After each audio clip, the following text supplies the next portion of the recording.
I'm Brittany, 34 years old, a freelance graphic designer whose life seemed picture perfect until yesterday.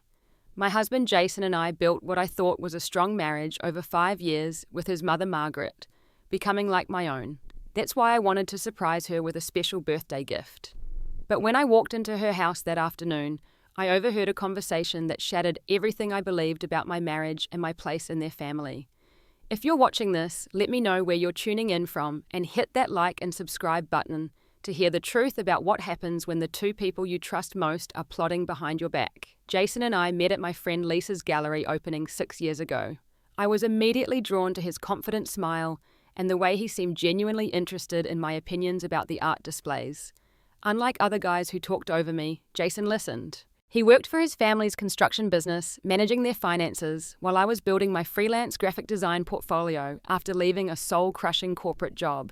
Our romance moved quickly, almost too quickly looking back now. Within 8 months, he proposed during a weekend trip to Lake Tahoe. I was swept away by the romance of it all. The private dinner on the balcony overlooking the water, the stars above, and the genuine look of love in his eyes when he dropped to one knee. "I've never met anyone like you, Brittany," he'd said. "You're independent, talented, and beautiful. I want to build a life with you." Meeting his family had been an experience. His father Harold was quiet, almost invisible in family dynamics. But Margaret, Jason's mother, dominated every room she entered. She welcomed me with wide arms and compliments that first dinner at their suburban home. "Such a pretty girl," she'd said, examining my face. "And talented too. Jason tells me you're quite the artist." But behind her smile, I sometimes caught flashes of something else. The way her grip tightened on Jason's shoulder when I mentioned my new clients. The slight frown when Jason praised my recent design award. Small moments I dismissed as imagination or insecurity on my part. Our wedding was beautiful but stressful. Margaret had opinions about everything from my dress. "Wouldn't something more traditional be lovely, dear?" to our first dance song, "That's what you're choosing, how unique." Jason always mediated, finding compromises that somehow always leaned toward his mother's preferences. The first few years of marriage were genuinely happy. We bought a small house in a nice neighborhood, took weekend trips, and built a comfortable routine. Jason's family business was growing, and my freelance work was taking off with several major clients contracting me for ongoing projects. That's when tensions began simmering beneath the surface. My success created subtle frictions. Jason never directly complained about my career, but I noticed his tepid reactions to my accomplishments compared to his excitement about company achievements. "That's nice, babe," he'd say when I landed a major new account, quickly changing the subject to his mother's plans for Sunday dinner. Margaret became more obvious in her disapproval. "When will you two start thinking about children?" she'd ask at family gatherings. "A woman shouldn't wait too long, and babies need their mother at home, not working all hours on a computer." 3 months ago, after years of discussion and careful planning, Jason and I agreed to start trying for a baby. I was excited but nervous about balancing motherhood with my career. I had lined up clients who would accommodate a maternity break and created a financial plan that would allow us flexibility. Then the miracle happened sooner than expected. I got pregnant within weeks. Jason seemed thrilled immediately, calling Margaret, who showed up at our door the next day with baby clothes and parenting books. "Now you'll need to think about stepping back from work," Margaret said, patting my still flat stomach. "No child wants a part-time mother." I smiled through gritted teeth, but that night told Jason his mother's comments bothered me. "She means well," he said, his standard response to any criticism of Margaret. "She just wants what's best for her grandchild." Then tragedy struck. At 10 weeks I miscarried. The pain was both physical and emotional, a hollowness I couldn't describe. Jason was supportive initially, taking a few days off work to be with me, but he seemed to move on quicker than I could, returning to long hours at the office and evening meetings. Margaret's reaction was strange. She called daily not to check on my emotional well-being, but to discuss trying again. "Sometimes these things happen for a reason," she said during one painful call. "Maybe God knew you weren't ready to put your career aside yet." That comment hurt, but Jason dismissed my concerns when I told him. "You're being sensitive. Mom's just processing her grief too."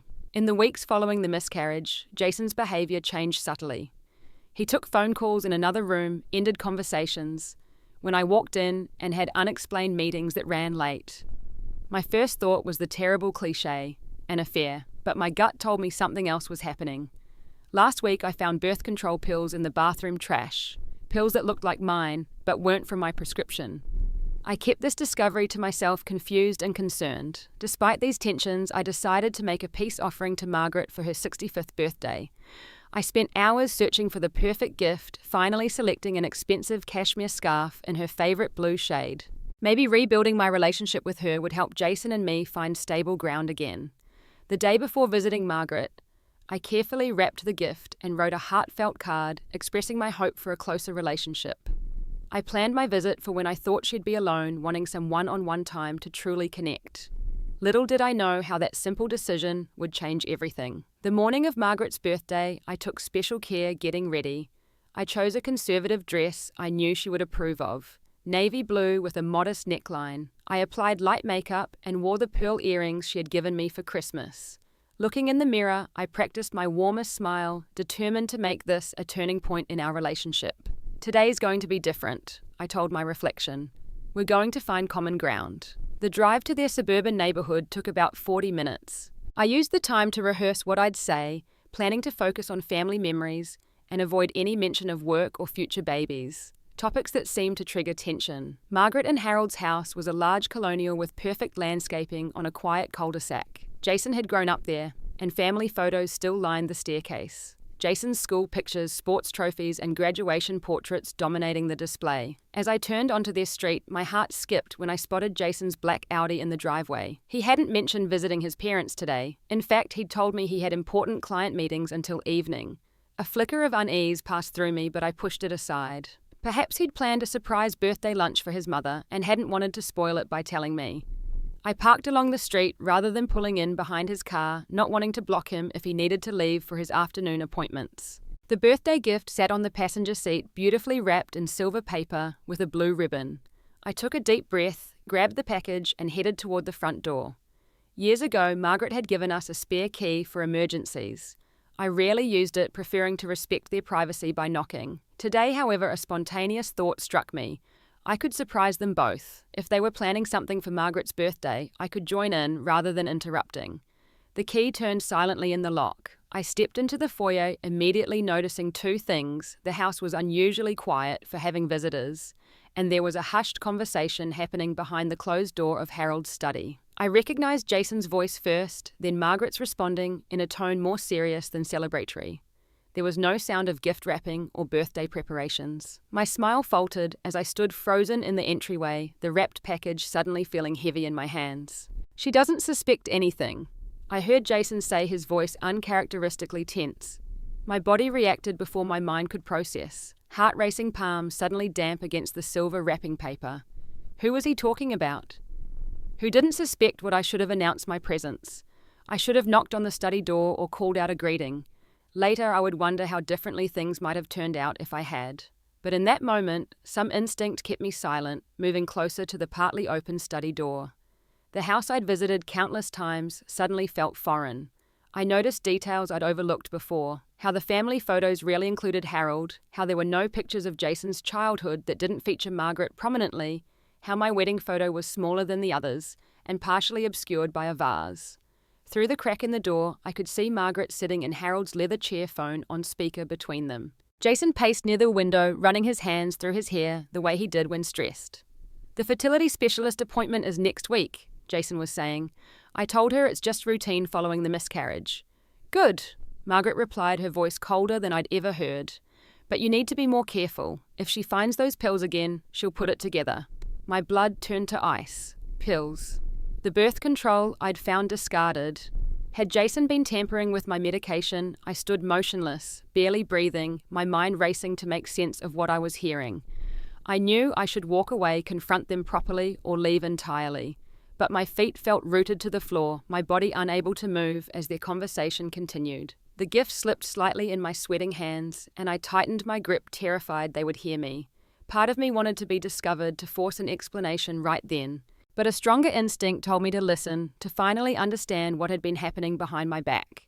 So I stood there just outside the study door, heart pounding so loudly I feared they would hear it as my husband and his mother continued their conversation, unaware their secret was about to be exposed. "I'm telling you, Mom, she's becoming suspicious," Jason said, his voice tinged with frustration. "Last week she found the real pills in the trash. I had to convince her they were old ones she'd forgotten about." Margaret made a dismissive noise. You're not being careful enough. We've talked about this, Jason. If you want children, if you want proper grandchildren for me, you need to be smarter about this. I know, Jason sighed. But replacing her birth control with placebos is getting complicated. Maybe we should just tell her we want to start trying again. And have her make more excuses about her career. She's already 34, Jason. How much longer do you expect me to wait for grandchildren? Your father and I aren't getting any younger. I pressed my hand against my mouth to stifle a gasp. My mind reeled with this revelation. The miscarriage, the strange pills. It hadn't been an accident. Jason had been sabotaging my birth control, trying to get me pregnant against my will, against our agreement about timing.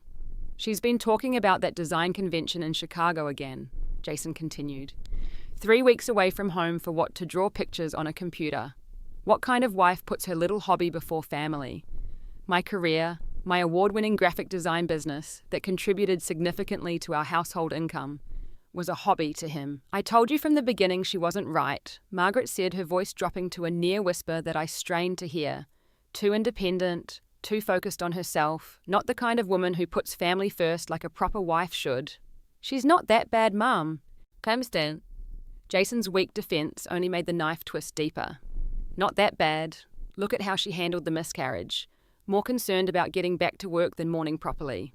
A natural mother would have been devastated, would have wanted to try again immediately. Hot tears sprang to my eyes. I had been devastated. I had mourned deeply privately, while trying to maintain my professional commitments, because work was the only thing that kept me from falling apart completely. I know, Jason conceded. You're right as always. Of course I'm right. I raised you properly, didn't I? Not like her family would have. Have you thought more about what we discussed about the house? Yeah, Jason replied. I've been softening her up about it. Mentioned that with a baby, we'd want more space, be closer to family for support. Good. The house on Maple would be perfect, just 3 doors down from us. I could help with the baby daily. And with Brittany seeing how much work a child is, she'd naturally want to scale back that business of hers. Their plan unfolded with horrifying clarity. They weren't just talking about getting me pregnant without my knowledge or consent. They were plotting to fundamentally change my entire life, to mold me into their version of a proper wife and mother. What about the financial part? Margaret asked. Already taking care of it, Jason answered, pride evident in his voice. I've been moving small amounts from our joint savings into the separate account you and I set up. She never checks the statements anyway, too busy with her clients. Financial betrayal too. How deep did this deception go? And if she resists the move, Margaret pressed. She won't. Not if she's pregnant. The doctor you recommended said once we get the fertility treatment started, it should happen quickly, especially since I've made sure she's not actually protected. That's my boy, Margaret said with sickening approval. You know I only want what's best for you, for our family. Not like her friend Lisa always filling her head with independence nonsense. That woman has no respect for family values. Lisa's not so bad, Jason said mildly. Margaret scoffed. Please. That woman with her mixed-race background and progressive ideas. She's exactly the kind of influence we don't need around our grandchildren. The racist comment about my best friend sent a wave of nausea through me. Lisa had always said she felt uncomfortable around Margaret, sensing disapproval beneath the surface politeness. I'd defended Margaret, insisted she wasn't prejudiced. How wrong I'd been. Speaking of children, Margaret continued, have you thought about what I said about ensuring Brittany doesn't have too much influence over how they're raised? Mom, I can't just take the kids away from their mother, Jason protested, but his voice lacked conviction. Not away. But you're the head of the household. You need to establish that early. Your father let me handle all child-rearing decisions because he knew I was right. You need to do the same, but reversed. Don't let her modern notions ruin my grandchildren. I know, Mum. I'll handle it. You've always been such a good son, Jason, so obedient. That's why I know you'll do what's necessary. I married her because you approved, he said in a voice I barely recognized.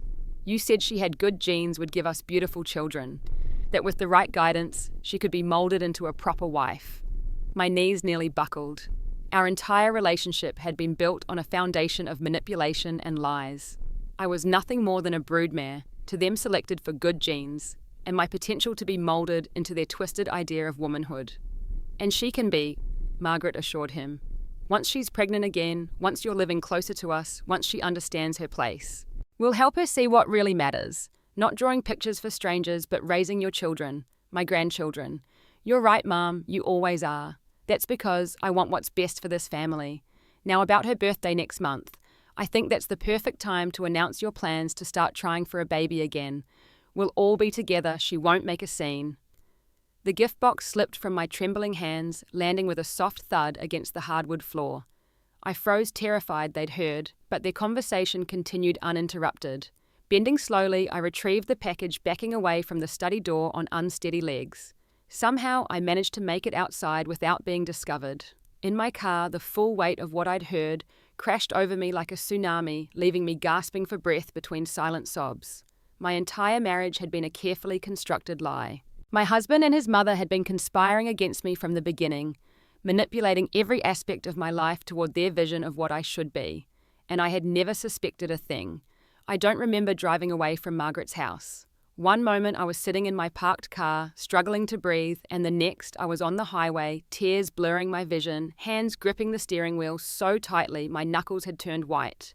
I drove aimlessly for hours, the conversation replaying in my mind like a horror movie I couldn't shut off. The casual way they had discussed manipulating me, the calculated effort to get me pregnant without my knowledge, the financial deception, the planned isolation from my friends. Every revelation felt like another blow, dismantling the life I thought I had, piece by painful piece. Around sunset, I found myself parked at Lakeside Park where Jason had proposed. The irony wasn't lost on me. I sat on a bench overlooking the water, watching families pack up their picnics and couples strolling hand in hand everyone's life, continuing normally while mine imploded. With shaking hands, I called the one person I knew I could trust completely. "Lisa, I need you," I said when she answered, my voice breaking. "Everything's falling apart." "Brittany, what happened? Are you okay?" Her immediate concern brought fresh tears. "No, nothing's okay. Can I come over? I can't go home. Not tonight." "Of course. I'm here. Whatever you need." During the drive to Lisa's apartment, memories of the past 6 years flickered through my mind like warning signs I'd ignored. Jason insisting I change doctors to see someone better who happened to be his mother's friend. The times my birth control pills looked slightly different, which the pharmacy attributed to manufacturer changes. How Jason always handled picking up my prescriptions since he passed the pharmacy on his way home. His sudden interest in my cycle, asking questions about when I was ovulating, just so we can be prepared when we decide to try. Lisa opened her door, took one look at my face, and pulled me into a tight hug. "Whatever it is, we'll fix it together," she promised. Over tea in her cozy living room, I poured out everything. The conversation I'd overheard, the birth control, tampering, the financial deception, the plans to isolate me and control my future. "I always felt something was off with them," Lisa admitted when I finished. "The way Margaret looked at you like you were a project to fix, how Jason deferred to her on everything. But this is criminal, Brittany. Reproductive coercion is a form of abuse." "I feel so stupid," I whispered. "How did I not see it 6 years of my life with someone who saw me as breeding stock?" "Because they were careful. They made you doubt yourself. That's what manipulators do." Lisa squeezed my hand. "But you're not going back there tonight. You'll stay here. Jason will wonder where I am. Let him wonder. You need time to think, to plan. This isn't a situation you rush back into." She was right. I sent Jason a brief text claiming I was helping Lisa with an emergency project and would be staying over. His reply came quickly. Too quickly. "No problem, babe. Take all the time you need. Love you." The casual response chilled me. He had no idea his carefully constructed world was crumbling. That night, I barely slept on Lisa's guest bed, scrolling through photos of my marriage, seeing each smiling image with new eyes.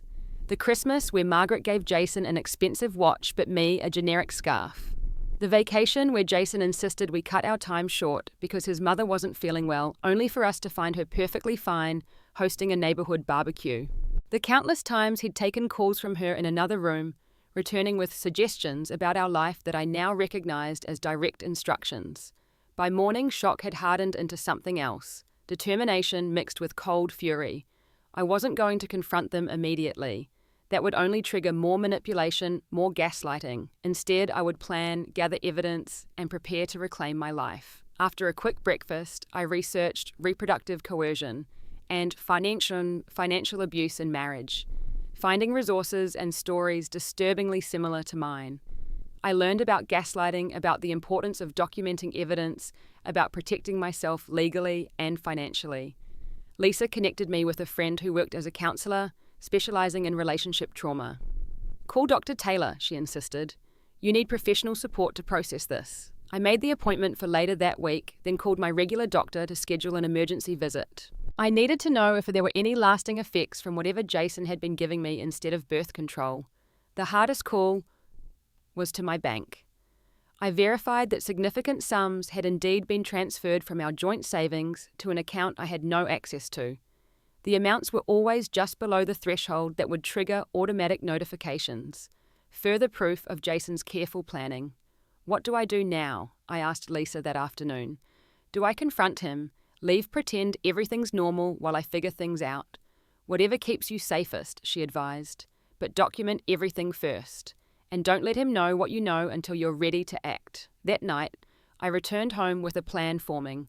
Jason greeted me with a kiss that now felt like a betrayal, asking casually about Lisa's emergency. "Just client trouble." I lied smoothly, watching his face for any sign he suspected something. "How was your day? Any interesting meetings?" "Just the usual business stuff," he replied, not meeting my eyes.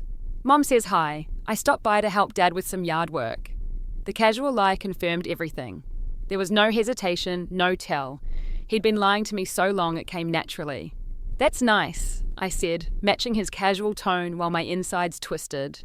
"I'm going to shower and turn in early. I'm exhausted." Alone in the bathroom, I examined my birth control packet with new scrutiny, noticing subtle differences in the pills compared to previous prescriptions. How long had he been tampering with my medication? Had the miscarriage been natural or somehow related to his interference? In bed that night, I lay awake beside the stranger I'd married, planning my escape from a life built on lies. Over the next 3 weeks, I lived a double life. On the surface, I was the same Brittany, working on design projects, making dinner, smiling at Jason's jokes, nodding during his mother's phone calls. But beneath that facade, I was methodically documenting planning and building my escape route. First, I needed financial security. I opened a new bank account at a different bank, one Jason had no relationship with, and began transferring small amounts from my personal checking account. Money I'd earned from my little hobby, as they'd called my thriving design business. I contacted my most trusted clients, explaining I might need flexibility for a personal situation in the coming months. Their supportive responses reminded me that I had built something valuable on my own, something neither Jason nor Margaret could take from me. The appointment with my doctor confirmed my fears. The pills in my current prescription weren't the contraceptive I'd been prescribed. They were essentially sugar pills designed to look similar, but offering no protection. Dr. Lewis was horrified when I explained the situation. "This is a serious violation," she said, documenting everything in my medical records. "I'm prescribing you new contraceptives that you'll pick up yourself and keep somewhere safe." My next stop was Karen Williams, a divorce attorney Lisa's cousin had used. In her office, surrounded by degrees and family photos, I felt my first glimmer of hope. "What you're describing is reproductive coercion and financial abuse," Karen said after I'd explained everything. "Both can strengthen your position in divorce proceedings. But we need evidence." Evidence became my obsession. I photographed my tampered medications. I recorded conversations where Jason mentioned trying again for a baby or suggested moving closer to his parents. I documented the unauthorized financial transfers, creating a spreadsheet showing the pattern of deception. One afternoon, while Jason was at a client meeting, which I now suspected was another strategy session with Margaret, I searched his home office. In the back of his filing cabinet, I found papers for a house purchase in process.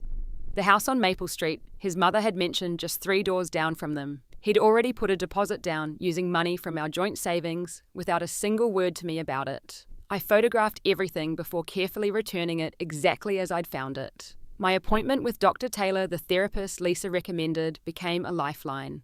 In her calm office, I could finally express the rage, betrayal, and grief that I kept carefully hidden at home. "What you're experiencing is trauma," she explained. "Finding out your reality has been manipulated is profoundly destabilizing.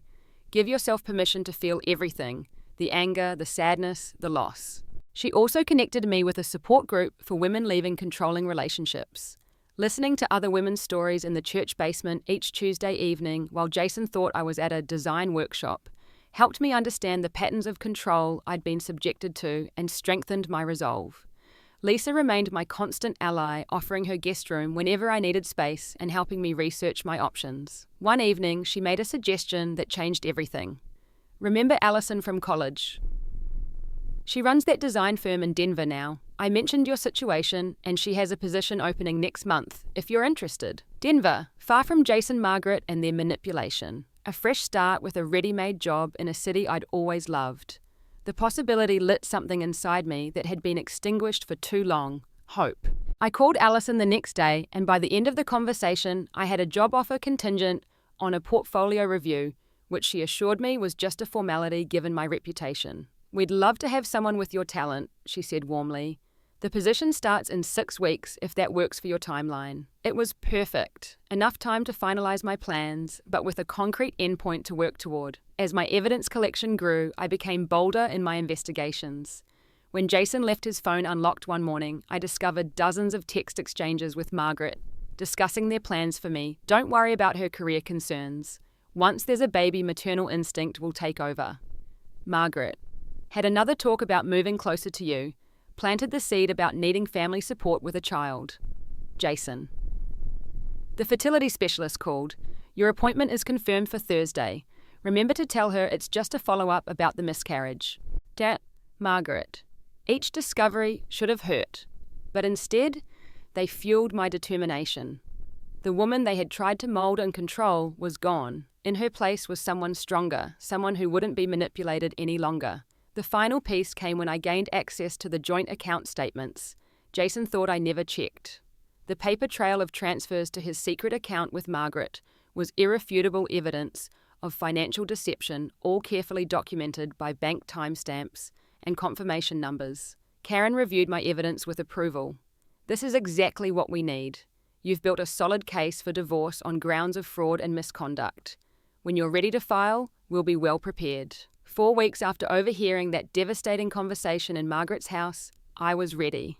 I had secured a new place to live temporarily, had a job waiting in Denver, had documented evidence of their deception, and had begun moving my essential belongings to a storage unit when Jason was at work.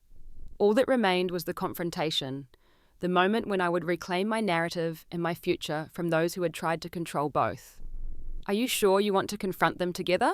Lisa asked when I outlined my plan. Wouldn't it be safer to just leave while he's at work? I need them to know that I know, I explained. I need to say it to their faces, otherwise I'll never truly break free. Understanding but concerned, Lisa insisted on being present as a witness and support person. We planned carefully, choosing a time when Jason would be home, but setting the scene in a way that gave me control. The stage was set. The evidence was ready. 6 years of manipulation and lies were about to face the harsh light of truth. And I was finally ready to step into my power and out of their shadow. I chose a Thursday evening for the confrontation. Jason always came home early on Thursdays, a routine established years ago for what he called our special dinner. The irony of using this time slot for ending our marriage wasn't lost on me. Lisa arrived first, parking her car down the street to avoid tipping Jason off before I was ready. We arranged the living room carefully. 3 chairs positioned so I wouldn't feel cornered, my evidence folder on the coffee table, a small recording device hidden beneath a magazine to document whatever happened. Are you sure you want to do this here? Lisa asked, concern evident in her voice. We could meet somewhere public instead. I shook my head. This needs to happen in our home, the home he was planning to sell without telling me. I need this closure. At exactly 5:30, Jason's car pulled into the driveway. I took a deep breath, squeezed Lisa's hand, and centered myself. The woman who had walked into Margaret's house a month ago no longer existed. In her place stood someone stronger, someone who wouldn't be manipulated anymore. The door opened, and Jason's cheerful, "Honey, I'm home," died on his lips as he registered Lisa's presence and the unusual arrangement of the living room. "What's going on?" he asked, his eyes darting between us. "Is everything okay?" "Please sit down, Jason." I said, my voice steadier than I'd expected. "We need to talk." Confusion crossed his face as he slowly lowered himself into the remaining chair. "Is this about the design convention? Because I've been thinking, and maybe it would be good for you to go after all." The easy lie, the manipulation, even now, strengthened my resolve. "No, Jason, this is about what I overheard at your mother's house 4 weeks ago." The color drained from his face. "What are you talking about?" "I was there, Jason. I came to give Margaret her birthday present. I heard everything. Your conversation about tampering with my birth control, about moving me closer to your mother, about molding me into your version of a proper wife. Brittany, I don't know what you think you heard, but stop lying, I interrupted, opening my evidence folder. I have proof of everything. The altered medications, the financial transfers, the house on Maple Street you put a deposit on without telling me, the text messages with your mother planning my future without my knowledge or consent. I laid each piece of evidence on the table between us, methodically watching his face cycle through shock denial, and finally a cold anger I'd never seen before. You went through my private things, he demanded, attempting to flip the narrative. You invaded my privacy. Don't, Lisa interjected.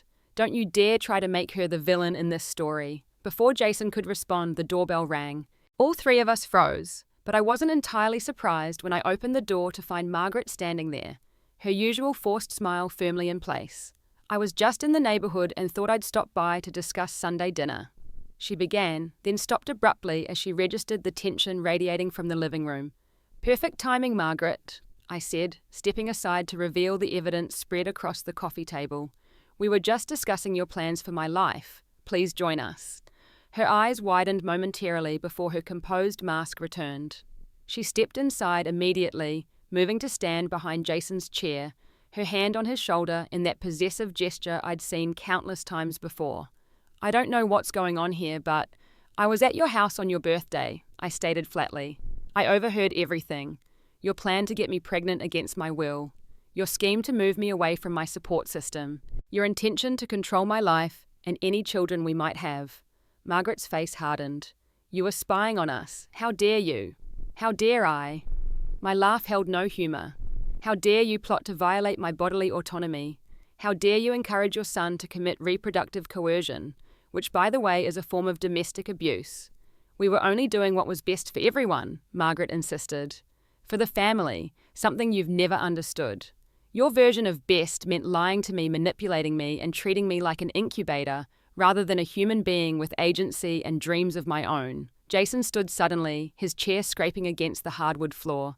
This is ridiculous. You're blowing everything out of proportion.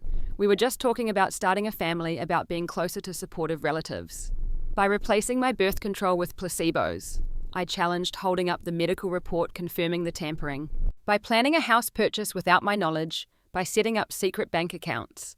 Those pills must have been mixed up at the pharmacy. He tried, but his voice lacked conviction, and the house was going to be a surprise. Stop lying, Jason, I said quietly. It's over. I filed for divorce. The word hung in the air like a thunderclap. Margaret gasped dramatically, clutching Jason's arm. You can't be serious, she said. After everything we've done for you, we welcomed you into our family. As what a broodmare I heard you, Margaret. I heard you talk about my good genes and how I could be molded into a proper wife with the right guidance. This is absurd, Jason attempted, but I wasn't finished. I played the recording I'd made of him on the phone with his mother just 3 days earlier, discussing the fertility appointment he'd scheduled for me without my knowledge. His face crumpled as his own voice filled the room. Once the doctor gets her on those fertility drugs, it should happen quickly. Then we can move forward with the house. Mum's already planning the nursery. I trusted you, I said when the recording finished. I built a life with you believing we were partners equals. But I was never your partner, was I? I was a project, a vessel for your mother's grandchildren. It wasn't like that, Jason protested, but his defense sounded hollow even to his own ears. Then what was it like? Explain it to me, Jason. Explain why you felt entitled to make decisions about my body without my consent. He looked to Margaret, seeking the script she'd always provided, but even she seemed at a loss. We just wanted a family, he finally said. Is that so wrong? Wanting a family isn't wrong. Manipulation, deception, and reproductive coercion are wrong. Planning to isolate me from my friends and support system is wrong. Discussing how to ensure I wouldn't have too much influence over my own children is wrong. Margaret stepped forward, her face flushed with anger. You have no idea what it takes to build a proper family. With your career obsession and independent ideas, you are never going to be the wife Jason deserves or the mother our grandchildren need. That wasn't your decision to make, I replied calmly. And it never will be. I handed Jason a folder containing the divorce papers Karen had prepared. I'm not asking for much. Keep the house, keep your secret accounts. I just want my freedom and what I earned through my business. He stared at the papers, reality finally sinking in. You can't just throw away 6 years of marriage. I'm not throwing it away, Jason. You and your mother dismantled it systematically with every lie, every manipulation, every betrayal of trust. I'm just finally acknowledging what's been true all along. This marriage was built on deception from day one. You'll regret this, Margaret warned, her voice cold. You'll never find anyone who cares for you the way we have. Care? I laughed without humour. Is that what you call it? Because from where I stand, it looks a lot like control and abuse. I stood, signalling the end of the conversation. I'll be staying with Lisa until I move to Denver next month. I've accepted a position with a design firm there. My lawyer will contact you about finalising the divorce. Denver, Jason repeated, looking genuinely shocked for the first time. You're moving across the country. I'm reclaiming my life, Jason, something I should have done the first time your mother tried to dictate our wedding plans, or when you dismissed my career as a little hobby. Margaret's face contorted with rage. After everything we've done for you, this is how you repay us. By abandoning your husband and running away. I'm not running away, I corrected her. I'm walking away. There's a difference. One is driven by fear, the other by self-respect. And after what I've discovered about both of you, self-respect demands that I leave. I turned to Lisa, who had been a silent, supportive presence throughout the confrontation. I'm ready to go. You can't just leave, Jason protested, moving to block the door. We need to talk about this to work it out. We just did talk, I replied evenly. And there's nothing to work out. You violated my trust in the most fundamental way possible. You conspired with your mother to control my body, my future, my life. There's no coming back from that. Brittany, please. He tried one last time, his voice breaking in what might have been genuine emotion or just another manipulation tactic. At this point, I couldn't tell the difference, and more importantly, I no longer cared. Goodbye, Jason. I picked up my purse and the small overnight bag I'd packed earlier. My lawyer will be in touch. As Lisa and I walked out the door, I heard Margaret behind us, her voice venomous. This isn't over. You'll see what you're giving up, but it was over. With each step away from the house that had never truly been my home, I felt lighter, stronger, more myself than I had in years. In Lisa's car, I finally allowed the tears to come. Not tears of sadness or regret, but of relief and release. 6 years of manipulation had ended in a 20-minute confrontation that changed everything. You did it, Lisa said, squeezing my hand as we drove away. I'm so proud of you. Looking back at the house growing smaller in the rearview mirror, I nodded. I did. And for the first time in years, I'm proud of me too. 6 months after walking out of my marriage, I stood in my new apartment in Denver, watching the sunset paint the Rocky Mountains in shades of gold and purple.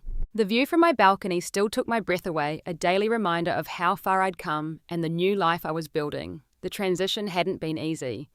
Jason had initially contested the divorce, dragging out proceedings with increasingly desperate tactics. Margaret had launched what Lisa called a smear campaign among mutual friends, spreading stories about my mental instability and selfish abandonment of their family. But with Karen's steady legal guidance and the irrefutable evidence I'd gathered, the divorce was eventually finalised on terms favourable to me. I received full compensation for my portion of our joint assets, retained complete ownership of my design business, and secured a restraining order when Jason showed up unannounced at Lisa's apartment, demanding we talk things through. My role at Allison's design firm had quickly expanded from contributor to team leader, my portfolio attracting clients who valued creativity and professionalism. The colleagues who had initially been just friendly faces became genuine friends, people who celebrated my successes without agenda or jealousy. Therapy with Dr. Taylor continued remotely. Our weekly sessions, helping me process the trauma of discovering my marriage, had been built on manipulation. Some days were harder than others. Nightmares about being trapped still occasionally jolted me awake, and certain triggers, seeing a woman who resembled Margaret receiving an unexpected package, could send my heart racing with momentary panic. But those moments grew less frequent, less intense. I was healing. The most important thing Dr. Taylor had said during our session that morning is recognizing how far you've come. 6 months ago, you were living a life others had designed for you. Look at what you've created for yourself since then. She was right. My apartment reflected my taste alone. Colourful artwork, comfortable furniture, no trace of Margaret's preferred beige minimalism, or Jason's corporate aesthetic. My schedule was mine to determine my career flourishing under my own direction, and most importantly, my future belonged to me again. The divorce had been finalized just 3 weeks earlier, marking the official end to that chapter of my life. To celebrate, Lisa had flown out for a long weekend, and we'd hiked in the mountains, enjoyed Denver's restaurant scene, and stayed up late talking like we had in college before Jason, before Margaret, before I'd lost myself in someone else's expectations. So, Lisa had asked on her last night, curled up on my couch with a glass of wine, "Are you dating anyone yet?" I'd laughed. "Not yet. I'm enjoying being just me for a while." Fair enough, but when you're ready, Denver seems full of options. That barista who gave you his number seemed cute. The barista in question, Michael, worked at the coffee shop near my office. He had indeed slipped his number on my cup after several friendly morning conversations about art and hiking. I'd kept the cup, but hadn't called Kwoikye, not quite ready to trust my judgment in men again. Still, I'd found myself thinking about his genuine smile, the way he asked questions, and actually listened to my answers, how he'd mentioned his single father, raising him with respect for women's autonomy. Maybe someday soon I'd be ready to see if there was a connection worth exploring. My phone chimed with a text from my neighbour Rachel, inviting me to join her book club meeting that evening. Another new friendship, another step toward building a community that was truly mine. The financial settlement from the divorce remained largely untouched in my new bank account. I was saving it for something meaningful. Perhaps eventually a down payment on a small house of my own or funding for the graphic design scholarship for young women I'd been considering establishing. 3 months after I left, Jason had made one final attempt at reconciliation, sending a lengthy email full of apologies and promises to change. "I've started therapy," he'd written. "I'm learning to recognize the unhealthy patterns in my relationship with my mother. Please give me another chance. We can start over on your terms this time." Margaret had been less willing to accept the end. She'd called multiple times from different numbers after I blocked hers, sent messages through mutual acquaintances, even mailed a package of baby clothes to Lisa's address, with a note reading, "For when you come to your senses." Each attempt at contact had only reinforced my certainty that I'd made the right decision in leaving. The sun dipped below the mountains, signaling time to prepare for the book club. As I turned back into my apartment, my gaze fell on the framed print Lisa had given me as a housewarming gift. A simple design with the words, "Trust yourself," in elegant script. And I did trust myself now. My instincts, my judgment, my worth. The woman who had walked into Margaret's house that day, expecting to deliver a peace offering, had discovered something far more valuable. Instead, her own strength and the courage to use it. The journey hadn't been easy, and there were surely challenges ahead. But standing in my own space, surrounded by choices I'd made for myself, I knew with absolute certainty that I was exactly where I needed to be. I picked up my phone to respond to Rachel's invitation, pausing to add a line to Michael as well. "Free for coffee sometime this week." It was a small step, but an intentional one. My future was unwritten, and for the first time in years, I was the one holding the pen. Have you ever had to make a difficult decision that ultimately led to your freedom? I'd love to hear your stories in the comments below. And if this story resonated with you, please hit that like button and subscribe to hear more journeys of self-discovery and empowerment. Remember, it's never too late to reclaim your story and write your own ending. Thank you for listening, and may you always find the strength to trust yourself when it matters most.